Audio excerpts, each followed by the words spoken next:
Bonjour à tous, je vais vous présenter aujourd'hui le cas de l'entreprise Curse, c'est l'exercice 18 du chapitre 15. Donc Curse est une entreprise qui est financée uniquement par capitaux propres, 20 millions d'actions à un prix unitaire de 7,5 euros. Et ce que veut faire Curse, c'est qu'elle envisage de s'endetter pour racheter ses actions à hauteur de 50 millions. Pourquoi faire? Pour bénéficier de la fiscalité, puisque les intérêts de la dette, contrairement aux dividendes, sont déductibles de l'impôt sur les profits. On nous indique que le taux marginal de l'impôt sur la société est de 33%. Donc les questions qui sont posées sont d'abord de savoir la question A, comment le bilan de Curse se présente avant l'annonce de l'opération. Puis ensuite, question B, que se passe-t-il lorsque l'opération est annoncée et que la dette est émise? Comment est modifié le bilan de Curse? Question C, comment évolue le prix de l'action et combien finalement d'actions peuvent être rachetées avec les 50 millions de dettes? Et puis ensuite, question D, présenter le bilan terminal de Curse. Donc voilà comment les choses se présentent. La question A, on nous demande de présenter le bilan de Curse. Alors ce bilan se présente de la manière suivante. Je mets ici le bilan avec d'un côté l'actif et de l'autre côté le passif. Donc à l'actif, la situation initiale est simple. On a 20 millions d'actions. Chacune de ces actions valent 7,5 euros. Et donc, la valeur des capitaux propres de Curse, ce n'est rien d'autre que 150 millions. Il n'y a pas de dette, donc il n'y a pas d'autre poste au passif de Curse. Et évidemment, le bilan de l'entreprise étant équilibré, ces 150 millions constituent la valeur de l'entreprise en l'absence de levier. Donc voilà la situation de Curse pour la question petit a. Je passe à la question petit b. On nous explique ensuite que Curse va émettre une dette, d'accord? Donc la valeur de cette dette est de 50, et récupère 50 sur les marchés, et cette dette court durant toute la vie de Curse, et c'est une dette qui est permanente, d'accord? Donc ça implique quoi? Ça implique que Curse maintient son niveau d'endettement de la date T à la date 0 à la date infinie, une dette sans risque, et donc à chaque période, Curse va devoir non pas rembourser mais payer un montant d'intérêt qui est de R x 50 à ses créanciers, et donc cela va maintenir le niveau de sa dette.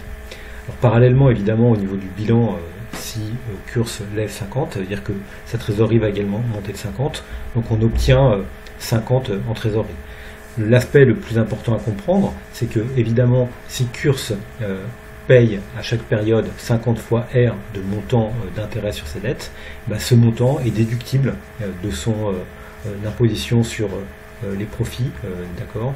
Et donc cette imposition sur les profits se réalisant à un taux de 33%, cela signifie que à chaque période, de la date 0 à la date infinie, Curse réalise une économie d'impôt qui est de 16,5 fois R. Il nous faut ensuite déterminer la valeur actualisée à l'instant 0 de cette économie d'impôt. Cette économie d'impôt, donc de 16,5 fois R, elle est constante. D'accord, il s'agit d'un flux constant et il est réalisé pendant une infinité de dates. Donc s'agissant d'un flux non risqué, nous allons chercher la valeur actualisée simplement en actualisant ce flux de la date 0 à l'infini à un taux, avec un taux d'actualisation qui n'est rien d'autre que le taux d'actualisation sans risque, donc R. Ce qui est important à comprendre ici, c'est que les intérêts sont payés en fin de période, d'accord, alors que le bilan lui est déterminé en début de période, et donc la sommation des intérêts commence à la date 1, donc de 1 à l'infini. On a vu au niveau actuariel que cette somme, que la valeur infinie d'un flux infini déterministe n'est rien d'autre que 1 sur R, d'accord. Donc ça signifie quoi? Ça signifie que la valeur actualisée de l'économie d'impôt finalement c'est 7,5 fois R, montant des intérêts, multiplié par 1 sur R, et vous voyez que les deux taux d'intérêt étant le même, finalement, cette valeur n'est rien d'autre que 16,5. Donc au total, il apparaît un poste supplémentaire au bilan ici du côté du passif, qui est simplement la valeur actualisée de l'économie d'impôt permise par le changement de la structure d'endettement. Évidemment, comment retrouve-t-on du côté du passif cette valeur? Cette valeur va être appropriée par les actionnaires, et donc vous voyez que la valeur des actions va passer de 150 à 166,5. Immédiatement, dès que l'opération va être mise en œuvre, la valeur, avant même que les actions soient rachetées, la valeur des capitaux propres de l'entreprise passe à 166,5. Et donc, si la valeur des capitaux propres de l'entreprise passe à 166,5, sachant qu'il y a 20 millions d'actions dans l'entreprise, puisque 20 millions d'actions émises par l'entreprise, qu'on n'a pas commencé à en racheter, et bien vous voyez que les actions, vous faites le calcul comme moi, les actions maintenant vont valoir 8,325 €. Donc au total, le bilan, il se présente de la manière suivante, 20 fois 8,325 €, 166,5 de capitaux propres et 50 de dettes. Et donc vous voyez que la valeur après l'opération de course est de 216,5. D'accord, cette valeur a augmenté des deux côtés, 216,5.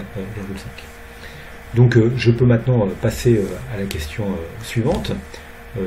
Alors dans cette question, d'abord on reprend le bilan de la situation, un petit rappel de ce qu'on a fait à la page précédente.